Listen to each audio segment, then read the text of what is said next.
Trên đồi thông bao phủ sương sớm, có một nhà khách cũ mang tên Tĩnh Mây. Sáng nay, phòng số 3 khóa kín từ trong. Cốc cà phê vẫn còn ấm, nhưng người trong phòng đã chết từ trước bình minh. Moon chú chó nghiệp vụ khịt khịt mũi, rồi sủa khẽ về phía cửa sổ mở hé. Trung tá Hoàng Minh bước đến, lặng nhìn hiện trường. Không có dấu vết xô xát, không tiếng động nào trước đó. Chỉ có sương, mùi cà phê và bí mật ai đó để lại trong im lặng. Đây là một hồ sơ khác trong chuỗi những vụ án chưa từng được kể lại, nơi sự thật chỉ được đánh thức bằng một tiếng sủa của Moon. Bạn đang nghe chuyện trinh thám trên kênh Hồ Sơ Án, series chó Moon phá án. Và đây là tập mới nhất, Nhà khách Tĩnh Mây. Phần 1, án mạng trong phòng số 3. Sương Đà Lạt buổi sớm vẫn dày như một tấm màn trắng. Nhà khách Tĩnh Mây nằm lưng chừng đồi, cũ kỹ và lặng lẽ, mái ngói phủ rêu, những ô cửa sổ gỗ đã xỉn màu theo năm tháng. Từ con đường đất nhỏ dẫn lên, tiếng chó sủa vang vọng, rồi lẫn trong tiếng gió luồn qua hàng thông. Khi Hoàng Minh và Moon đến nơi, đội địa phương đã có mặt. Một thi thể nam giới khoảng 30 tuổi được phát hiện trong phòng số 3, cánh cửa vẫn khóa kín từ bên trong. Người phát hiện là bà chủ nhà khách, một phụ nữ đứng tuổi, vẻ mặt hoảng loạn. Bà nói, tôi gõ cửa từ sáng mà không ai trả lời, mãi đến khi đẩy mạnh mới biết khóa trái. Hoàng Minh cúi người nhìn ổ khóa không hề bị cạy. Trên mặt sàn chỉ có những dấu chân người ra vào sau khi thi thể được di chuyển. Mọi thứ sạch một cách bất thường. Anh ra hiệu cho Moon tiến vào. Con chó lặng lẽ, bước chậm từng nhịp, mũi khịt khịt dọc theo tường. Đến gần bàn, Moon dừng lại, sủa khẽ một tiếng. Trên bàn, một tách cà phê còn nửa vơi, khói đã nguội. Và bên cạnh là một tấm ảnh trắng không hình, chỉ một lớp giấy bóng phản sáng. Hoàng Minh cầm cốc cà phê lên, nghiêng nhẹ, mùi hăng hắc lạ lan ra, không phải hương cà phê thường. Anh nhìn sang nhân viên kỹ thuật, khẽ nói, mang mẫu này về giám định, có khả năng có hóa chất trong đó. Nạn nhân ngồi dựa ghế, đầu hơi nghiêng, mắt khép. Không có vết thương, không máu, nhưng sắc môi tím tái, dấu hiệu của ngạt hoặc trúng độc. Moon đi quanh giường, bỗng dừng ở cửa sổ nơi có khe hở nhỏ. Nó khịt mũi mạnh, rồi gầm khẽ. Hoàng Minh bước đến, dùng đèn pin soi dọc song cửa, thấy một vết trượt bằng kim loại, mảnh, dài khoảng 4 phân như dấu của một móc dây. Anh ghi vào sổ tay. Phòng khóa từ trong, có thể hiện trường bị dàn dựng, mùi hóa chất chưa xác định, cửa sổ có dấu tác động nhẹ. Rồi anh đứng nhìn quanh căn phòng nhỏ. Một bức tường ẩm, một giường gỗ cũ, chiếc áo khoác vắt sau ghế, mọi thứ đều yên tĩnh quá mức. Chỉ có gió ngoài thông vẫn rì rào và tiếng bước chân Moon di chuyển chậm rãi. Trong ánh sáng sớm nhạt, cặp mắt của con chó phản chiếu ánh vàng như đang nhìn vào một bí mật chưa ai chạm tới. Hoàng Minh khẽ thở dài. Anh biết cái chết này không đơn giản là tự nhiên. Và nhà khách Tĩnh Mây dường như đang che giấu nhiều hơn là những căn phòng trống. Phần 2, Trung tá Hoàng Minh có mặt. Buổi sáng ở Lâm Đồng thường đến chậm. Ánh nắng chỉ len qua màn sương sau 7 giờ. Trung tá Hoàng Minh ngồi trong sảnh nhà khách, lật sổ ghi chép, tay cầm cốc trà nóng. Moon nằm ngay chân anh, đầu gác lên móng vuốt trước, đôi tai vẫn dựng đứng cảnh giác ngay cả khi tưởng như đang nghỉ. Anh vừa đi từ Đà Lạt xuống. Vụ án được báo lên chỉ sau 4 tiếng phát hiện tử thi. Một người đàn ông lạ chết trong phòng khóa kín, chi tiết ấy đủ khiến Hoàng Minh chú ý. Từ nhiều năm trong ngành, anh hiểu rằng những căn phòng khóa trái thường là nơi sự thật bị trói chặt nhất. Một chiến sĩ trẻ của công an địa phương tiến đến, báo cáo nhanh. Báo cáo trung tá, nạn nhân tên là Nguyễn Khánh Duy, 32 tuổi, quê Bình Dương, nghề nghiệp tự do, mới thuê phòng 3 ngày. Hoàng Minh khẽ gật. Họ có tìm thấy giấy tờ hay điện thoại không? Dạ, có điện thoại nhưng bị tắt nguồn. Không có vali, chỉ một túi xách nhỏ. Anh nhìn về phía cầu thang gỗ dẫn lên tầng 2 nơi hiện trường được niêm phong. Không khí đặc quánh, lạnh và có mùi ẩm mốc. Moon bỗng ngẩng đầu, khịt mũi, rồi bước vài bước về phía hành lang tối. Hoàng Minh đứng dậy, đi theo. Căn phòng số 3 nằm cuối dãy. Trên cánh cửa, dấu niêm phong giấy đỏ vẫn còn nguyên. Anh tháo găng tay, nhẹ nhàng mở cửa, bước vào. Moon đi trước, chậm rãi, mũi giả sát sàn. Ánh sáng ban ngày xuyên qua rèm cửa mỏng, chiếu thành vệt dài trên sàn gỗ. Chiếc ghế nơi nạn nhân ngồi vẫn ở nguyên chỗ cũ. Cốc cà phê giờ chỉ còn mùi đắng. Hoàng Minh mở cuốn sổ tay, mắt nhìn quanh từng chi tiết nhỏ đều được ghi lại, vị trí, hướng nắng, thậm chí cả độ nghiêng của rèm. Moon đi đến góc phòng, dừng lại bên chân tủ. Nó sủa một tiếng ngắn, rồi nhìn lên trần. Hoàng Minh theo hướng đó thấy một sợi chỉ mảnh vắt ngang góc cửa sổ, dính bụi cũ. Anh nhíu mày, một chi tiết dễ bị bỏ qua, nhưng với anh không gì là ngẫu nhiên. Anh nói nhỏ, giống như có ai đó đã đứng đây và thả xuống một thứ gì. Rồi anh quay ra cửa, nhìn dọc hành lang. Trên tường treo bức tranh phong cảnh mặt kính phủ lớp bụi mỏng, nhưng chỉ một góc có vết lau mới. Người lau là ai? Và tại sao chỉ lau ở đó? Moon khịt khịt mũi lần nữa, di chuyển ra cửa sổ, sủa khẽ về phía rừng thông phía sau nhà khách. Hoàng Minh đứng cạnh, ánh mắt trầm lặng. Có người đã đi qua đó. Bên ngoài, sương vẫn chưa tan hết. Từng cơn gió thổi qua đồi, mang theo mùi ẩm của lá mục và hơi nước từ hồ dưới chân đồi. Trong khoảnh khắc ấy, Hoàng Minh cảm thấy vụ án này không chỉ là một cái chết. Nó là cánh cửa mở vào một điều gì sâu hơn, cũ hơn. Và nhà khách Tĩnh Mây dường như đã quen với sự im lặng của những bí mật như thế này. Phần 3. Dấu cà phê và mùi lạ. Một buổi sáng tưởng yên bình, nhưng mùi cà phê trong phòng ấy không giống bất kỳ quán nào ở Đà Lạt. Nó hắc, lạnh, có vị kim loại lẫn trong hơi nước. Hoàng Minh đứng lặng, khẽ nghiêng cốc, nhìn lớp cặn đọng lại ở đáy mịn và sẫm màu như bột thuốc. Moon ngửi quanh bàn, rồi bất ngờ hắt hơi 2 cái, lùi lại. Nó liếm môi, lắc đầu nhẹ, rồi quay sang nhìn Hoàng Minh. Anh hiểu tín hiệu đó, mùi độc hoặc hóa chất mạnh. Anh gật nhẹ, ra hiệu cho cán bộ kỹ thuật mang dụng cụ. Một nhân viên tiến đến, gắp lấy phần bã cà phê, niêm phong cẩn thận. Hoàng Minh trầm giọng, gửi phòng giám định, tôi nghi trong này có chất gây mê hoặc thuốc an thần liều cao. Anh bước ra ngoài hành lang, nơi nắng sớm bắt đầu loang qua khung cửa. Cảnh vật yên tĩnh đến lạ, chỉ có tiếng gió lùa qua mái tôn cũ. Nhưng Moon lại quay đầu nhìn về phía cửa sau nhà khách, nơi một lối mòn nhỏ dẫn xuống hồ. Nó đi chậm, mũi già sát nền gạch, rồi sủa khẽ. Hoàng Minh đi theo, dừng lại bên ngưỡng cửa. Dưới lớp bụi, có một vệt giày nhỏ, kiểu giày thể thao, hướng ra rừng thông. Anh cúi xuống, dùng thước đo. Chiều dài 26,5 cm, kích cỡ giày nam trung bình. Nhưng điều lạ là vết giày in rất nông, chứng tỏ người mang giày bước nhẹ, như cố tránh gây tiếng động. Có ai đó rời đi, ngay sau khi nạn nhân mất anh ghi vào sổ. Bà Tĩnh, chủ nhà khách đứng gần đó, run run hỏi. Trung tá, ý anh là có người đã vào phòng sau khi cậu ấy chết sao? Hoàng Minh chỉ khẽ đáp. Tôi chỉ chắc một điều, cửa không phải do nạn nhân khóa. Moon lúc này đã ra đến cuối lối mòn, dừng lại nơi có hàng rào gỗ thấp. Nó sủa 2 tiếng, rồi chồm lên. Hoàng Minh bước tới thấy một sợi tóc ngắn vướng ở đinh rì trên hàng rào. Màu nâu đỏ, khác hẳn tóc đen của nạn nhân. Anh kẹp lại trong túi niêm phong, mắt vẫn không rời khu rừng mở phía xa. Gió thổi nhẹ, sương rạt đi, để lộ một vệt đất bị xới mới cách rào khoảng 10 mét. Moon lại gầm gừ, đuôi dựng thẳng. Hoàng Minh không nói gì, chỉ đặt tay lên đầu nó, ra hiệu im. Anh biết mọi thứ vừa vượt khỏi phạm vi một vụ tự tử. Đây là dấu của kẻ sống người đã tính toán đủ cẩn thận để khiến cả cái chết trông như một giấc ngủ êm đềm. Anh quay lại nhìn căn nhà khách cũ. Những khung cửa gỗ, bức tường bạc màu và tấm biển Tĩnh Mây lung lay trong gió như mỉm cười với anh một cách lạnh lẽo. Trong lòng Hoàng Minh chợt thoáng qua cảm giác. Có lẽ người chết không phải người duy nhất từng bị mắc kẹt trong căn phòng ấy. Phần 4. Bà chủ nhà khách.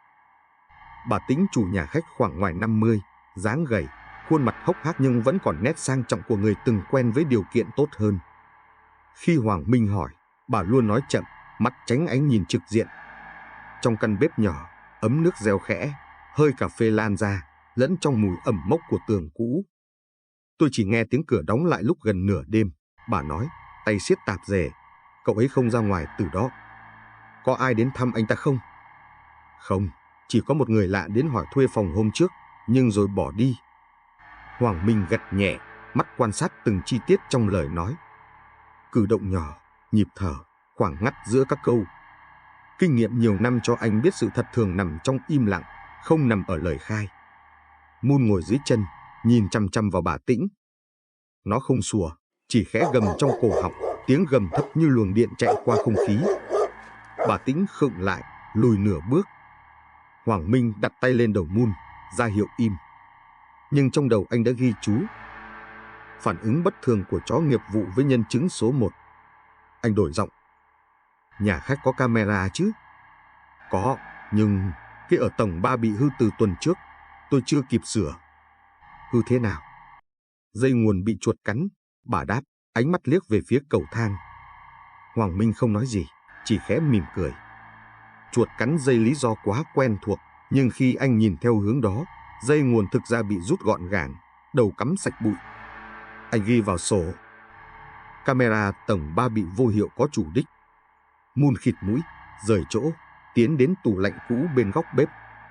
Nó cào nhẹ 2 lần, rồi quay lại nhìn chủ. Hoàng Minh mở cửa, bên trong ngoài đồ ăn còn có một lọ thủy tinh nhỏ, dán nhãn hóa chất tẩy rửa. Anh mở nắp, mùi hăng cay, giống hệt thứ anh đã ngửi trong cốc cà phê ở hiện trường. Bà Tĩnh cúi mặt, 2 tay run run. Hoàng Minh đóng nắp lại, đặt lọ về chỗ cũ, giọng vẫn điềm tĩnh. Bà có biết nạn nhân làm nghề gì không? Dạ, nghe nói nhà báo, nhưng tôi không rõ. Cậu ấy bảo đến tìm tư liệu cũ về vùng đất này. Nhà báo, một vụ đất đai, một căn phòng khóa kín. Hoàng Minh thoáng nhìn qua ô cửa sổ rừng thông ngoài kia đang lay động trong gió. Từ đáy lòng, một trực giác quen thuộc trỗi dậy. Người chết đã tìm thấy điều gì đó mà ai đó muốn chôn đi thêm lần nữa. Moon bỗng sủa 2 tiếng, hướng ra lối cầu thang dẫn lên tầng 2. Âm thanh vang dội trong không gian nhỏ, khiến bà Tĩnh giật mình. Hoàng Minh nhìn theo hướng Moon. Và trong khoảnh khắc ấy, anh chợt thấy bức tường cuối hành lang in dấu một khung ảnh trống. Nơi đó từng có gì đó được treo lên, và vừa mới được tháo xuống. Anh nhìn Moon, ánh mắt hiểu ngầm. Con chó khẽ rú tai, mũi hướng về tầng 3, nơi ánh sáng mở xuyên qua khe cửa hẹp. Vụ án đang dần hé mở. Và nhà khách Tĩnh Mây dường như vừa mất đi một bức ảnh mà ai đó rất sợ người khác nhìn thấy. Phần 5, Moon phát hiện vật chứng. Buổi chiều, trời đổ sương sớm hơn thường lệ. Tầng hầm dưới nhà khách Tĩnh Mây âm u, ánh đèn vàng nhạt nhòa soi qua lớp bụi bay mỏng.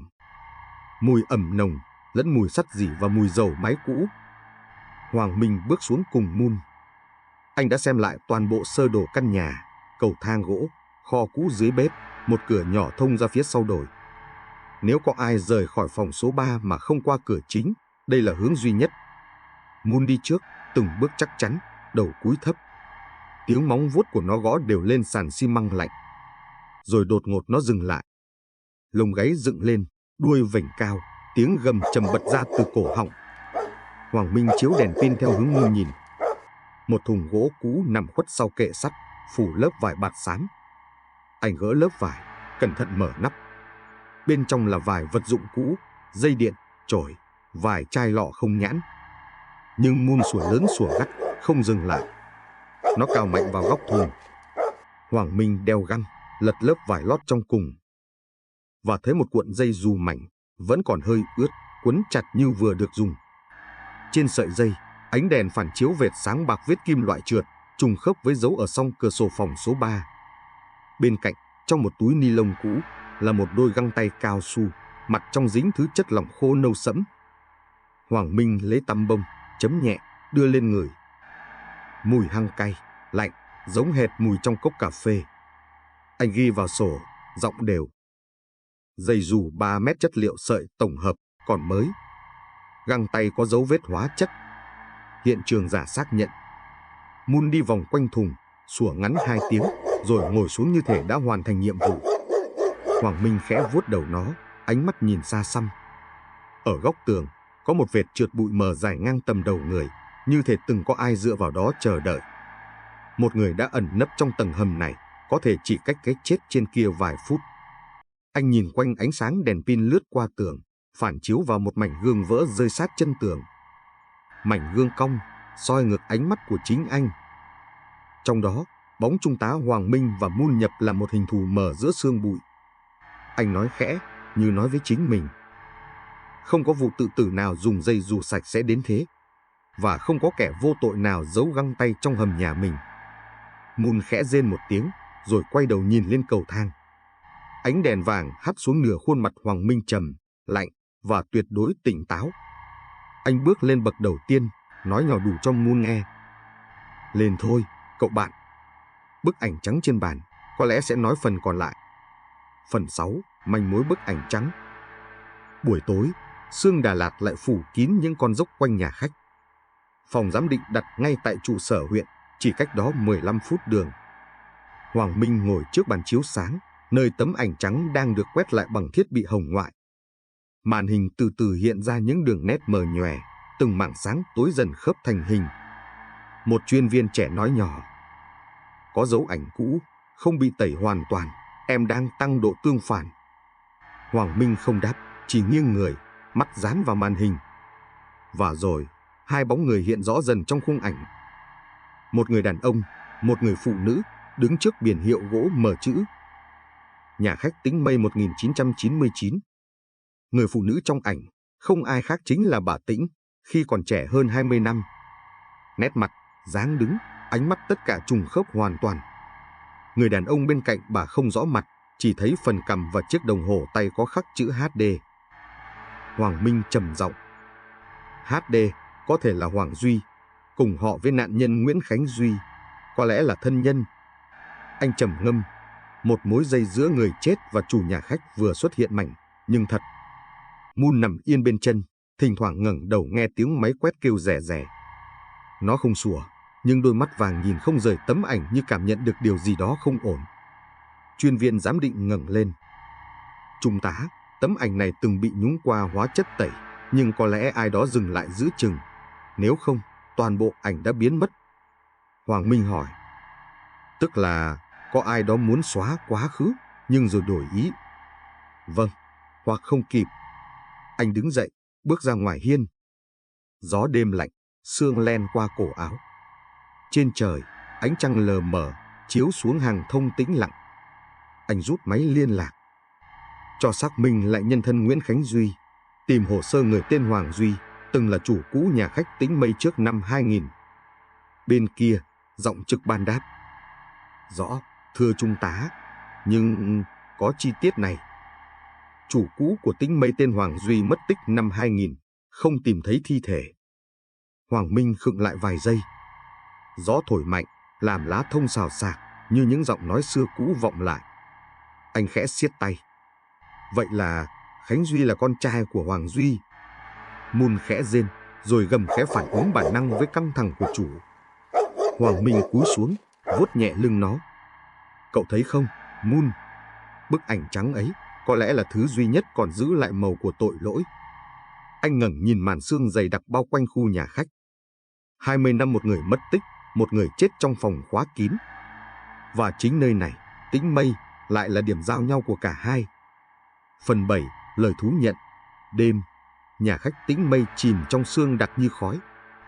Đèn ngoài hiên hắt ánh vàng yếu ớt lên bậc thềm gỗ. Trong phòng khách, bà Tĩnh ngồi đối diện Hoàng Minh, đôi tay run run đan vào nhau. Moon nằm cạnh bàn, đầu đặt lên chân trước, mắt không rời người phụ nữ ấy. Không khí im ắng đến mức có thể nghe thấy tiếng gió luồn qua khe cửa. Hoàng Minh đặt tấm ảnh lên bàn, lặng lẽ xoay về phía bà. Bà còn nhớ bức hình này chứ? Bà Tĩnh nhìn tấm ảnh, ánh mắt thoáng run. Khuôn mặt già nua bỗng trở nên xa lạ. Bà cố giữ giọng bình tĩnh, nhưng hơi thở gấp gáp. Tôi không biết, cũ quá rồi, tôi không nhớ gì cả. Hoàng Minh nghiêng người, giọng trầm nhưng sắc. Người đàn ông trong ảnh là Hoàng Duy, chồng cũ của bà, mất tích năm 2000. Và người vừa chết trong phòng số 3 là con trai ông ấy, Nguyễn Khánh Duy. Câu nói rơi xuống, nặng nề như viên đá thả vào nước sâu. Bà Tĩnh sững người, môi mấp máy nhưng không thốt nên lời. Moon khẽ gầm thấp, rồi im lặng, ánh mắt như đọc được nhịp tim trong lồng ngực người phụ nữ. Hoàng Minh đặt tiếp cuộn dây dù và đôi găng tay lên bàn. Đây là thứ bà giấu dưới hầm. Và mùi trong đó chính là hóa chất trong cốc cà phê mà Khánh Duy uống. Bà Tĩnh rũ người xuống ghế, nước mắt lăn dài trên khuôn mặt nhăn nheo. Giọng bà khàn đặc, đứt quãng. Tôi không định giết nó.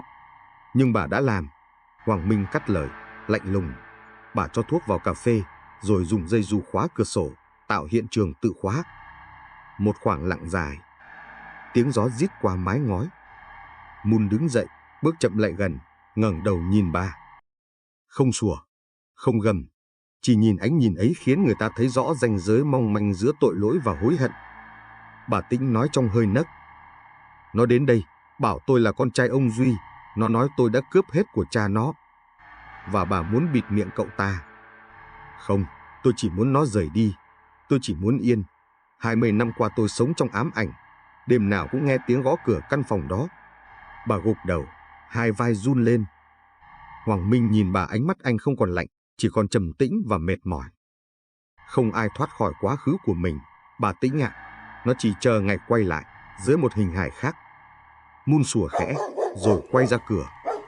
Bên ngoài, sương tan dần, ánh trăng chiếu lên bảng hiệu Tĩnh Mây lung lay. Căn nhà dường như vừa thở dài, như buông ra bí mật bị giữ quá lâu. Hoàng Minh đứng dậy, thu hồ sơ. Anh nói nhỏ, gần như cho chính mình. 20 năm, 2 cái chết, một căn nhà. Và cuối cùng, cũng chỉ có một sự thật. Tĩnh Mây chưa từng tĩnh. Phần 8, kết án và suy niệm. Buổi sáng hôm sau, sương vẫn phủ dày trên đồi thông. Nhà khách Tĩnh Mây chìm trong ánh xám nhạt, im ắng như chưa từng có vụ án nào xảy ra. Chỉ còn tiếng xe công an đỗ trước hiên và tiếng bước chân nặng nề của người bị dẫn đi. Bà Tĩnh cúi đầu, mái tóc rối xóa xuống vai. Bà không khóc, chỉ lặng im, như thể nước mắt đã khô cùng những năm tháng tội lỗi.